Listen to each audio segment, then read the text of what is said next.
Que prazer estar aqui para falar de um tema tão necessário e num momento tão necessário da história do nosso país e, por que não dizer, da história do mundo. Eu começo falando justamente sobre ele, sobre o tempo.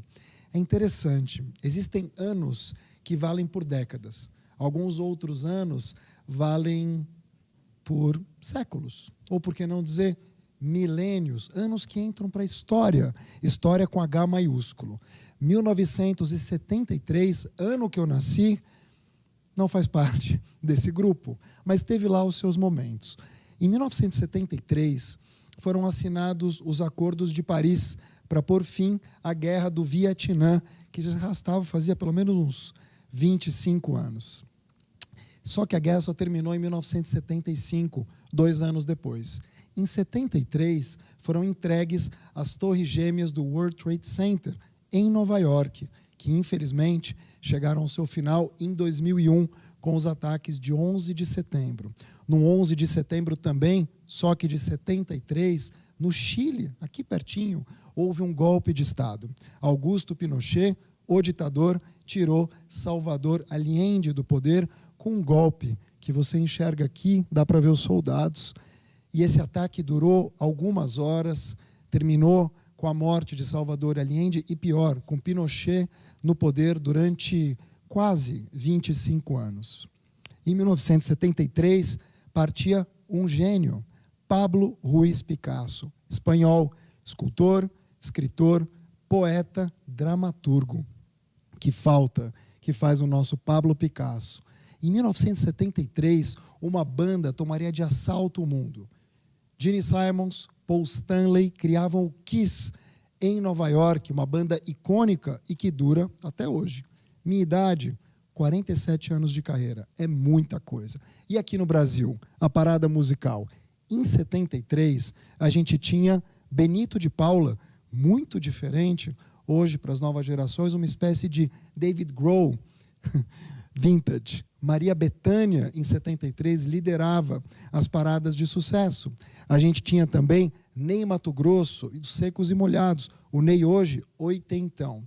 Tim Maia e Raulzito, Raul Seixas, que não estão mais aqui, que Deus os tenha em muito bom lugar. 73 também marcou os anos de chumbo aqui no Brasil, a ditadura militar. O nosso presidente, o 28º presidente da história do Brasil, era um militar, o terceiro do regime.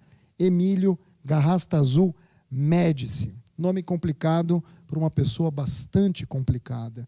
E ainda assim, ele pregava uma espécie de milagre econômico. Grandes obras, falava assim em Itaipu, construção da ponte Rio-Niterói, a gente falava em obras enormes, gigantescas, acontecendo pelo Brasil, a Transamazônica. Mas, no final de 73, uma crise no petróleo derrubou o milagre brasileiro. E foi um transtorno econômico, muito mais do que um milagre. O Brasil pegou uma inflação de 15%, 20%. Esse era o contexto de 1973, que na televisão estreava programas icônicos e que duram até hoje. Globo Repórter, Fantástico, O Show da Vida, todos os domingos, e além disso, o esporte espetacular. 77 foi o ano que eu entrei na escola. Ali eu conhecia a educação considerada formal.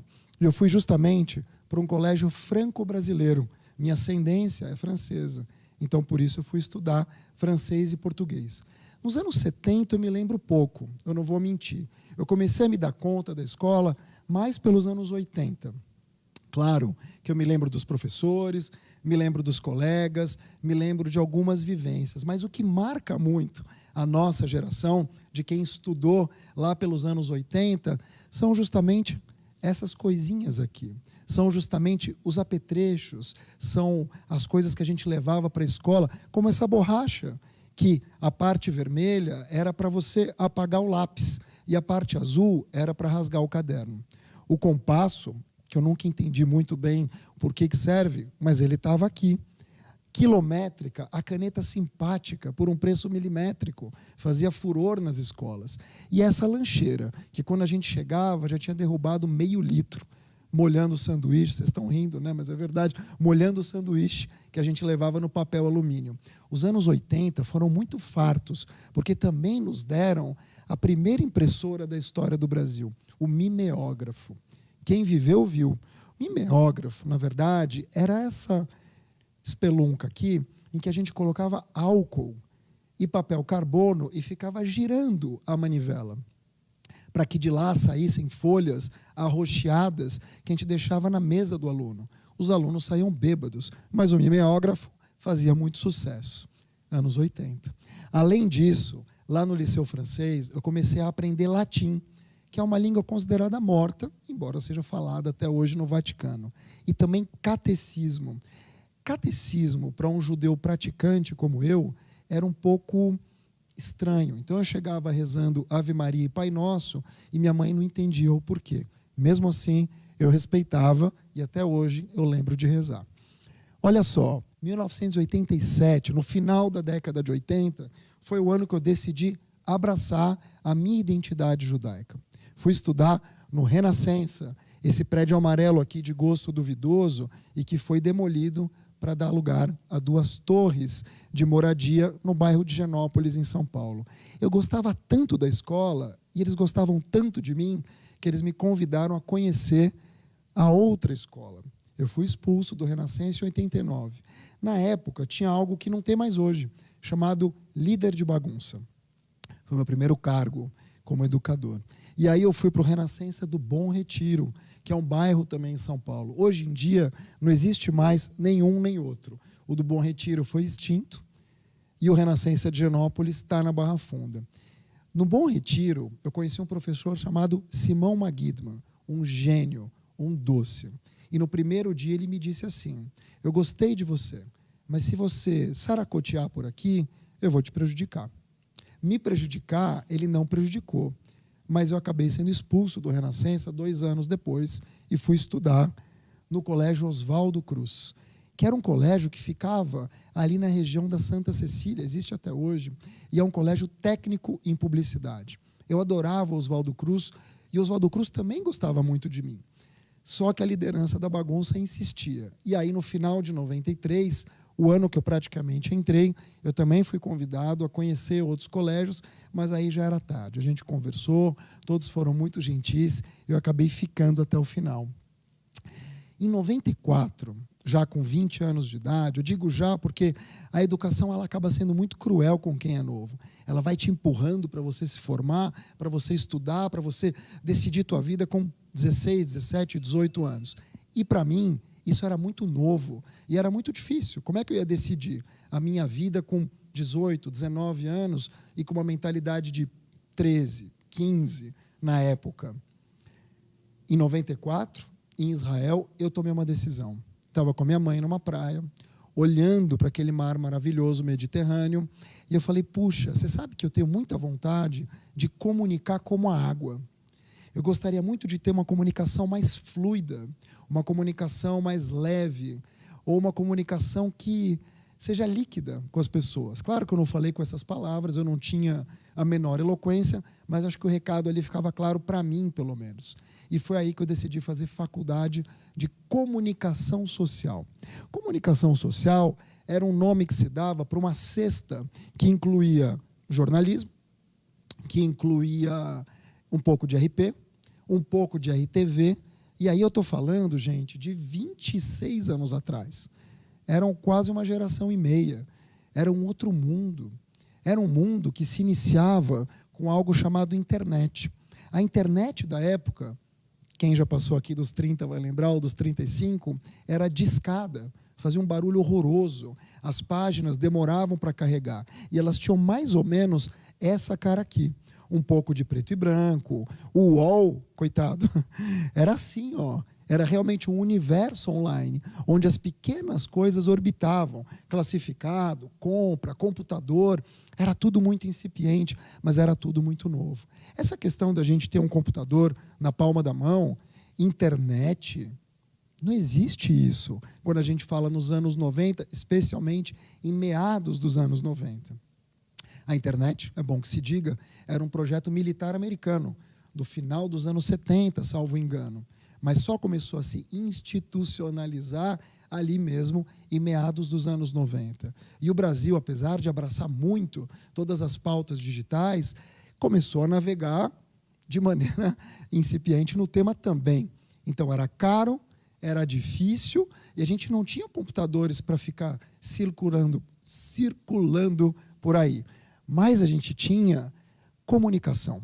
Uma comunicação diferente do que a gente tem hoje. A gente era muito pautado pela televisão, a gente era muito pautado pelo jornal, pela revista, pelo rádio e pouco pela internet. Os apresentadores da época eram mais ou menos esses daqui. A gente falava de Gugu, de Faustão, Jô Soares, Raul Gil, Hebe. Os dois que estão lá em cima já não estavam, Chacrinha e o Flávio Cavalcante. E um dos grandes humoristas, como a gente vê aqui, Chico Anísio, além do rei dos reis da comunicação, o grande Silvio Santos. O mundo era outro. Em 1998, a gente inaugurou na faculdade uma sala de computação. Ou seja, para a gente usar o computador, para a gente usar a internet, para a gente poder fazer trabalho em que a maioria dos alunos, eu estou falando de uma faculdade particular, privilegiada, não tinha computador em casa, a maioria não tinha. A gente tinha que ir para uma sala, sentar, pegar essas caixas aqui, digitar muitas vezes em preto e branco, para poder ver uma impressora matricial e a gente poder fazer os trabalhos juntos. Era ótimo, mas era difícil. E aí eu vou te dizer que eu mergulhei de cabeça no jornalismo. Comecei a trabalhar cedo em emissoras de rádio, depois em jornal. Então eu passei a década de 2000 trabalhando mais e estudando menos. Eu só voltei a estudar em 2011. Fui fazer um MBA. E foi incrível, espetacular. 2011, início da década de 10, marca também a cristalização de diversas tendências em educação.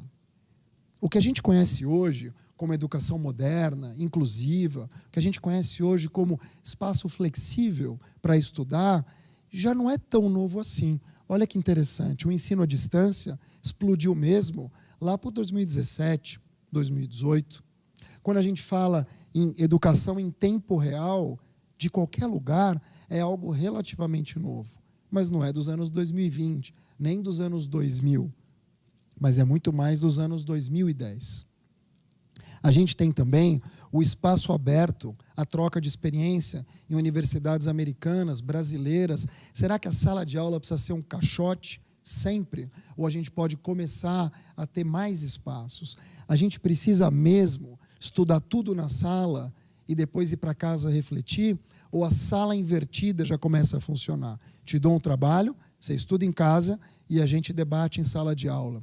A gente tem também o lifelong education, ou seja, tem o lifelong learning, um aprendizado de uma vida toda, mas é educação para pessoas mais velhas, ou vintage, ou seminovas, que é o meu caso. Não parar de estudar nunca. Conhecimento para o resto da vida. E o que dizer, então, dos dados? Que é mais ciência e menos achismo. A utilização dos dados nos estudos, a utilização dos dados, dos devices, da tecnologia, para a gente aprender mais, aprender outras coisas, abrir o horizonte para fora do país. Professores, facilitadores. Eles deixam de ser um educador tradicional para ser um ajudante, vamos dizer assim, uma pessoa que está ali do teu lado, e não de cima para baixo. Só ele sabe. Por que não você sabe mais do que ele? Onde entra a troca. E a gente tem as omni-escolas, faculdades, escolas muito mais inteligentes, muito mais agregadoras, que trabalham a questão dos recursos ampliados e oferecem novas experiências. As experiências, aliás, são outras coisas incríveis que a gente viu se remodelarem nos anos 2010. Será que eu preciso estudar aquilo que tem na praça? Será que mesmo o curso customizado serve para mim? Ou eu posso criar tudo do meu jeito?